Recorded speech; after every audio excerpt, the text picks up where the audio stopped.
నమస్తే, welcome to Disha TV. తెలంగాణలోని నిరుద్యోగులకు స్వయం ఉపాధి కల్పించే లక్ష్యంతో రాజీవ్ యువ వికాస పథకాన్ని రాష్ట్ర ప్రభుత్వం ప్రారంభించింది.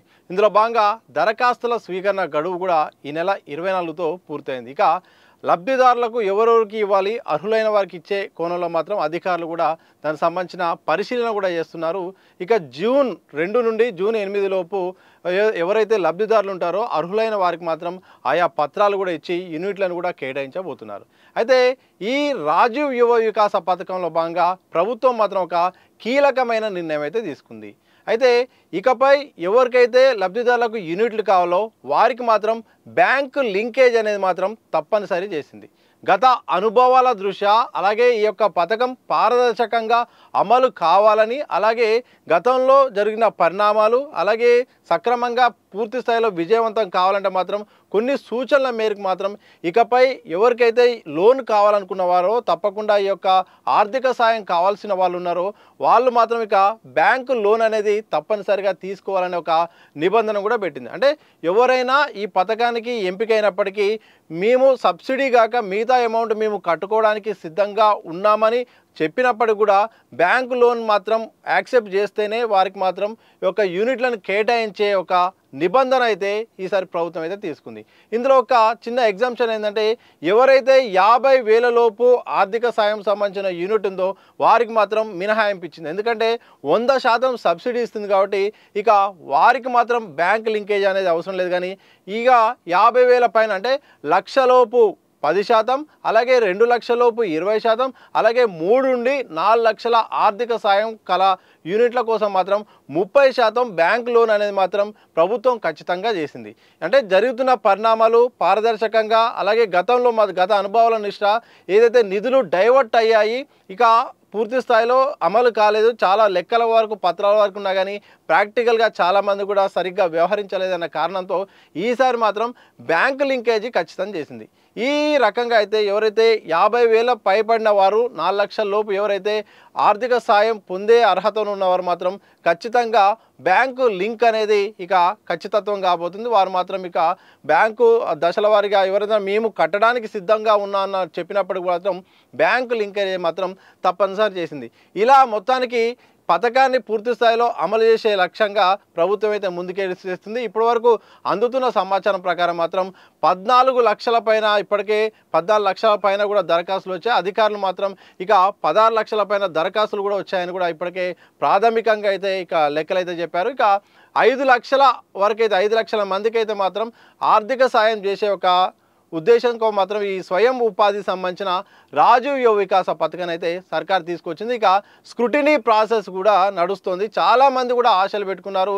ప్రధానంగా ఎస్సీ, ఎస్టీ, బీసీ, మైనారిటీ అలాగే ఈబీసీ వర్గాలకైతే ఎవరైతే నిరుద్యోగులు ఉంటారో వారి కోసము ఈ పథకం తీసుకొచ్చామని ప్రభుత్వం అంటుంటే చాలామంది కూడా బిజినెస్ చేసుకోవాలి. ఎందుకంటే ప్రభుత్వమే సబ్సిడీ ఇస్తుంది, బయట బ్యాంక్ లోన్ తీసుకుంటే చాలా రూల్స్ వస్తున్నాయి, చాలా నిబంధనలు వస్తున్నాయి, ప్రభుత్వం సులభతరంగా ఇస్తుందన్న కారణంతో లక్షల మంది ఈసారి పెద్ద ఎత్తున క్యూ కట్టి మరి సర్వర్ డౌన్ వచ్చినా చాలా ఇబ్బందులు పడి కూడా ఈసారి అప్లై చేసుకున్నారు. కొందరు సాంకేతిక కారణాల వల్ల కూడా అప్లై చేసుకునే పరిస్థితి కూడా ఉంది. ఇలా మొత్తానికి మాత్రం రాజీవ్ యువ వికాస పథకంపై చాలామంది అయితే ఆశావాళ్ళు నిరుద్యోగులు అయితే ఎదురు చూస్తున్నారు. ఆర్థిక సాయం ఉంటే మాత్రం ఏదైనా పని చేసుకోవచ్చు, ఏదైనా యూనిట్ పెట్టుకోవచ్చు అని ఇటు చాలామంది చూస్తున్నారు. ప్రభుత్వం కూడా దీనికి సంబంధించిన కొన్ని గైడ్లైన్స్ కూడా ఇచ్చింది. దశల వారీగా ఎవరైతే సెలెక్ట్ అవుతారో వారికి సంబంధించిన తగు శిక్షణ కూడా ఇచ్చి ఎలా యూనిట్ ప్రారంభించాలి, ఏ రకంగా దీన్ని వ్యవహరించాలనే దానిపైన కూడా కొన్ని మార్గదర్శకాలు కూడా విడుదల చేసింది. మొత్తానికి మాత్రం ఈ రాజీవ్ యువ వికాస పథకానికి సంబంధించిన దరఖాస్తుల ముగింపు స్వీకరణ కూడా పూర్తయింది. ఇక పరిశీలన కూడా కొనసాగుతుంది. మొదట్లో మాత్రం బ్యాంకు లింకేజ్ అవసరం లేదన్నట్టు చెప్పినప్పటికి కూడా తాజాగా మాత్రం ప్రభుత్వం మాత్రం నిధులు మళ్లింపు కాకుండా ఉండడానికి పారదర్శకంగా ఈ పథకం అమలు కాయే ఉద్దేశం కోసం మాత్రం ఈసారి ఇక 50,000 పైబడిన ఎవరైతే ఆ యూనిట్లకు ఉంటాయో ఆ యూనిట్లకు మాత్రం బ్యాంకు లింక్ అనేది తప్పనిసరి చేసింది. అంటే 10%, 20%, 30% ఖచ్చితంగా లోన్ యాక్సెప్ట్ చేస్తేనే చేస్తేనే ఇకపై మాత్రం ఈ యొక్క యూనిట్లకు సంబంధించిన ఆర్థిక సాయం మాత్రం లబ్ధిదారులకు వచ్చే అవకాశం ఉంది. ఈ నేపథ్యంలో రాష్ట్ర ప్రభుత్వం కూడా బ్యాంకులకు పలు కీలక ఆదేశాలు కూడా జారీ చేసింది.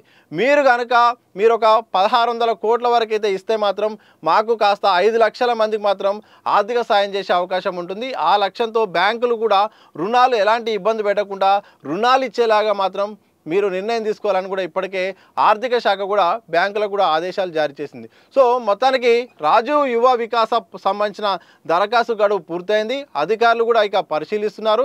ఇక జూన్ 2 నుండి 8 లోపు మాత్రం ఎవరైతే ఎంపిక అవుతారో ఎంపికైన వారికి మాత్రం ఆయా పత్రాలను అయితే అందజేయబోతున్నారు. ఇక యూనిట్లను కూడా ప్రారంభించే అవకాశం ఉంది.